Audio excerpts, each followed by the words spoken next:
அந்த இன்வெஸ்டிகரால நவீன் அவனை யாரோ மட்டை அடிச்சிட்டு இருக்காங்க. All out. நான் தான் கொலை பண்ணிட்டு என்ன அரெஸ்ட் பண்ணிட்டு வந்துட்டாங்க. சத்யா, நீ குடிக்கார கோவக்காரன் தான். ஆனா கொலை பண்ற அளவுக்கு நீ போக மாட்ட. அது எனக்கு நல்லாவே தெரியும் சத்யா. அங்க என்ன நடந்துச்சு சொல்லு.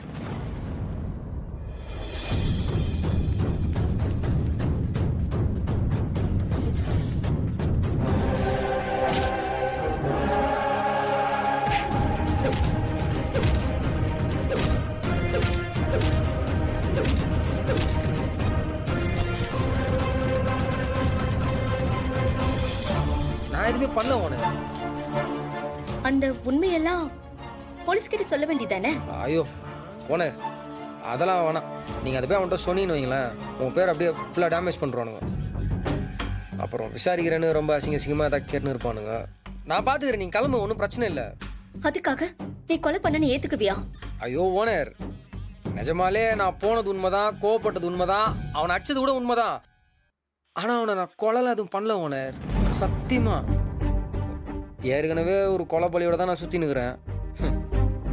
ஆனா இந்த தடவை தப்பாவதுன்னு எனக்கு நம்பிக்கை இருக்கு ஓனர். நீங்க கிளம்புங்க, நான் எப்படியாவது வெளியே வந்துருவேன்.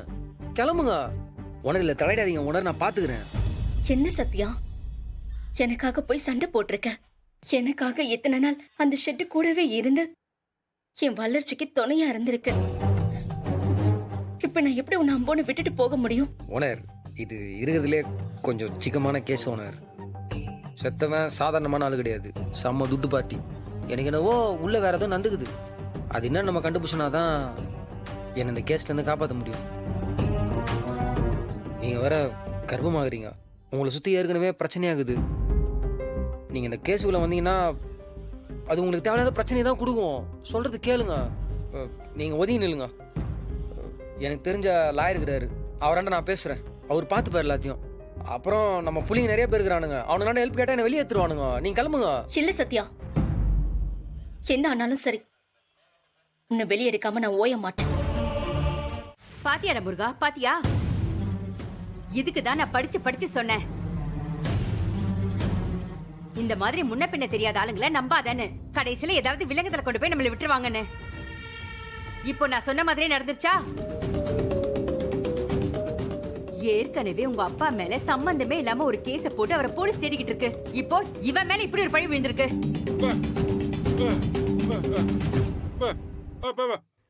என்னத்தடா புதுசா பேசுறது? எதெல்லாம் நடக்க கூடாதுன்னு நான் நினைச்சனோ அதெல்லாம் அப்படியே நடந்துகிட்டு இருக்கு.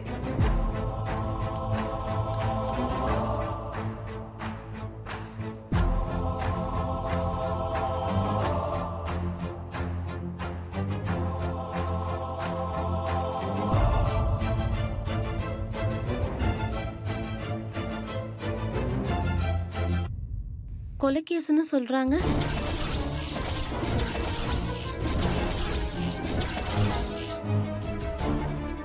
நான் சொல்றேன். நீ என்னடி சொல்ல போற? போதும், நீ சொன்னதெல்லாம் போதும், நாங்க கேட்டதெல்லாம் போதும். இதோட அவன் சகவாசத்தை விட்டுட்டு கேரேஜ மூடிட்டு வீட்டோட இருக்க பாரு. இனிமே இதெல்லாம் என்னால பாத்துட்டு இருக்க முடியாது.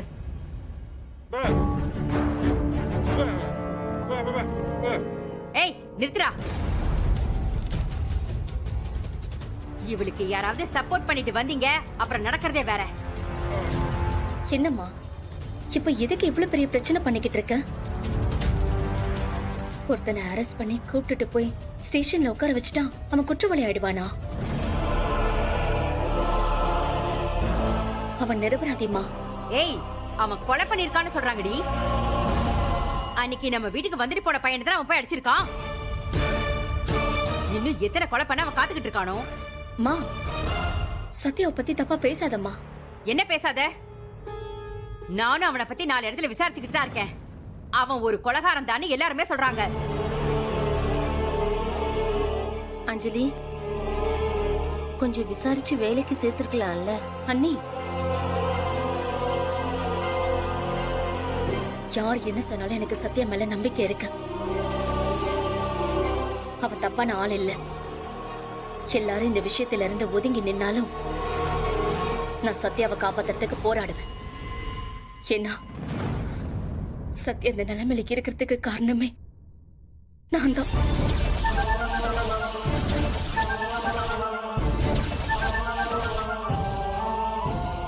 நீயா? நீ எப்படி காரணமாவ?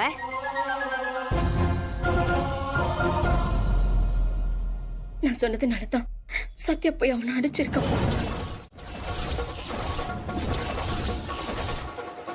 ஆனா அவன் கொலை பண்ற அளவுக்கு மோசமான ஆள் இல்லம்மா. நீ எதுக்கு அவனை போய் அடிச்சிட்டு வான்னு சொன்ன?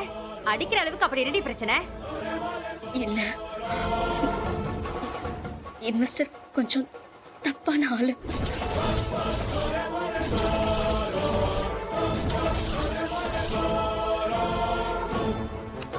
தப்பான ஆளுனா உன்கிட்ட ஏதாவது தப்பா முயற்சி பண்ணானா? சொல்லுடி, உன்கிட்டதான் கேக்குற. உன்கிட்ட ஏதாவது தப்பா நடந்துக்க பார்த்தானா? பாத்தியாடி, வாயை திறந்து ஏதாவது பதில் சொல்லலாம் பாத்தியா? ஐயோ, அக்கம் பக்கத்துல நம்ம குடும்பத்தை பத்தி பேசுறதுல உண்மையாயிடும் போல இருக்கே. அஞ்சலி, இப்ப நீ வாய் திறந்து பேச போறியா இல்ல அக்கா மாமா கிட்ட சொல்லி பிரச்சனையை பெருசாக்கவா? அத்தை, கொஞ்சம் பொறுமையா இருங்க. அஞ்சலி, என்னாச்சு? அன்னைக்கு பிசினஸ் மீட்டிங் இருக்கு, வீட்டுக்கு கூப்பிட்டான்னு போயிருந்தேன்.